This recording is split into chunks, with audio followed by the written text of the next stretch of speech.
सुप्रभात बच्चों। हम अपनी क्षितिज पाठ्य पुस्तिका के पद्य खंड के पाठ 12 केदी और कोकिला का अध्ययन कर रहे हैं। इस पाठ के कविवर हैं माखनलाल चतुर्वेदी। कवि माखनलाल चतुर्वेदी ने स्वतंत्रता आंदोलन में अपनी सक्रिय भूमिका निभाई। इसके चलते इन्हें कई बार जेल भी जाना पड़ा व जेल में ब्रिटिश शासन द्वारा इन्हें कई यातनाएं दी गई। जेल में इन्हें चोर, डाकुओं, लुटेरों और राहमारों के साथ रहने के लिए विवश किया गया। अंग्रेजी सरकार ने उन पर मनमाने अत्याचार किए। कवि फिर भी निराश नहीं हुए। जेल की यातनाओं को वो गौरव मानते हैं और हथकड़ियों को वो गहना मानते थे। वहाँ हर प्रकार की यातनाएं सहने के बाद भी निडरता के साथ स्वतंत्रता संग्राम में अपनी जान तक देने के लिए तैयार थे। कवि जागरूक लोगों में से एक थे। उनका जज्बा हमेशा कायम रहा। हमने पढ़ा कि कारागृह में बंदी कवि अंधेरी रात में कोयल के मधुर स्वर को सुनकर आंदोलित हो उठता है और उनका मन प्रश्न और जिज्ञासाओं से भर उठता है और वो कोयल से अनेक प्रश्न करते हैं। अब आगे।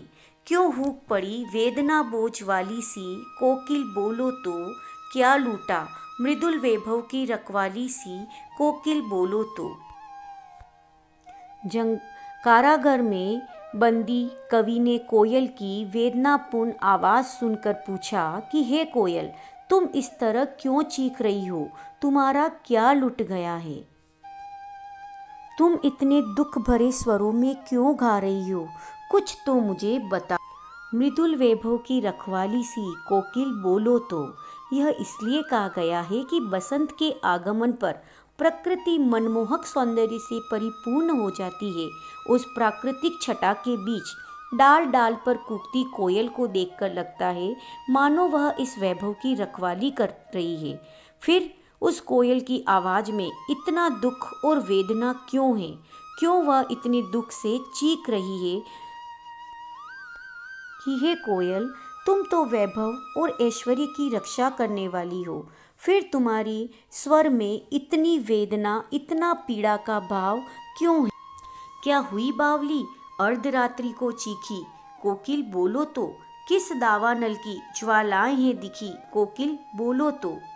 आगे कवि कहते हैं कि क्या तुम पागल हो गई हो जो आधी रात में चीख रही हो? कोकिल तुम मुझे बताओ, किस दावानल की ज्वालाएं हैं दिखी। दावानल का अर्थ है जंगल में लगने वाली आग। कवि कहते हैं कि क्या तुमने जंगल की आग की भयानक लपटों को देख लिया है? अर्थात कवि ने अंग्रेजों के क्रूर शासन को जंगल की आग के समान भयानक बताया है, जिसे देखकर कोयल जो है वह भयभीत हो गई और वह भय के मारे चीख रही है। आगे। क्या देख न सकती जंजीरों का गहना, हथकड़ियाँ क्यों यह ब्रिटिश राज का गहना। कोल्हू का चरकचू जीवन की तान, मिट्टी पर अंगुलियों ने लिखे गान। हूँ मोट खींचता लगा पेट पर जुआ, खाली करता हूँ ब्रिटिश अकड़ का कुआं।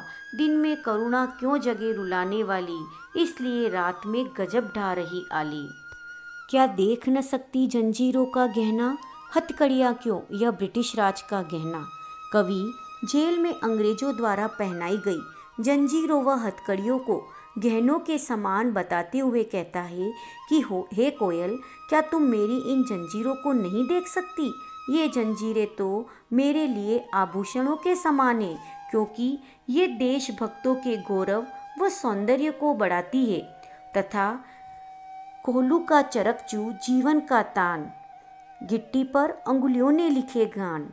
कि जेल में कोल्हू चलाते समय जो आवाज़ आती है वह मेरे लिए मधुर संगीत के समान है, जिसे मुझे जीने व देश के प्रति समर्पित होने की प्रेरणा प्राप्त होती है।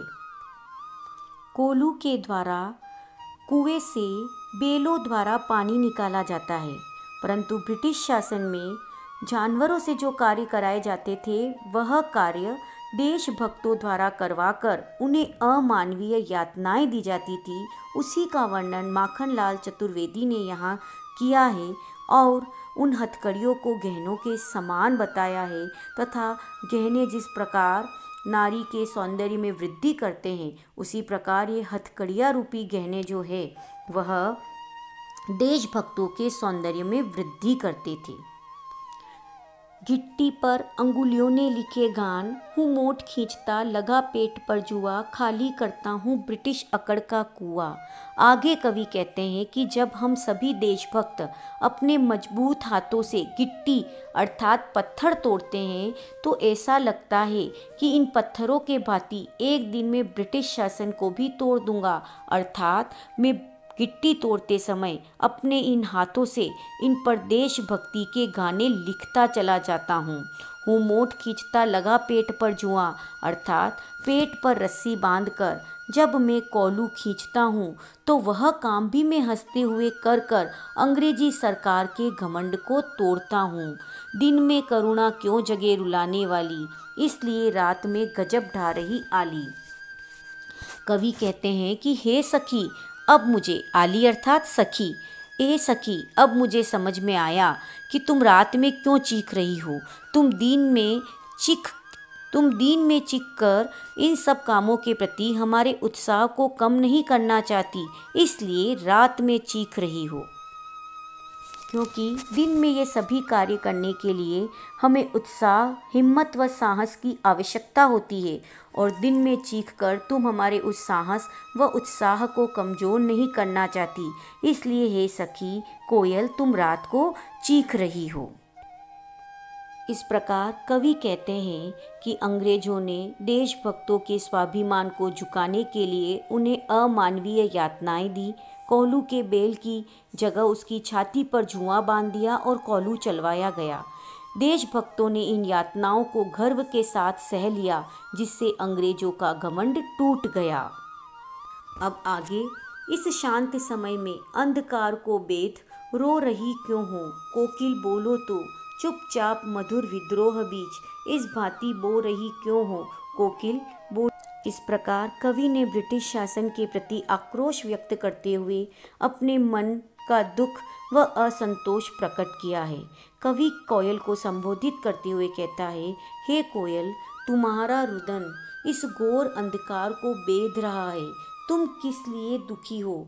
क्या तुम चुपचाप अंग्रेजों के विरुद्ध क्रांति का सूत्रपात कर रही हो?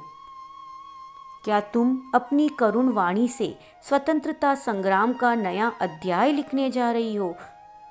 तुम मुझे बताओ। इस प्रकार माखनलाल चतुर्वेदी ने पराधीन भारत में कैदियों को जो अमानवीय यातनाएं दी जाती थी उनका वर्णन किया है कि बंदियों को चोर, डाकू, लुटेरों और राहजनों के साथ देशभक्त बंदियों को रखा जाता था। उन्हें रहने के लिए अंधेरी कोठरी दी जाती थी तथा हथकड़ी में बांध कर रखा जाता था। भोजन भी इतना कम जाता था जिससे उनका पेट नहीं भरता था। उनसे पशुओं जैसा काम लिया जाता था। धन्यवाद।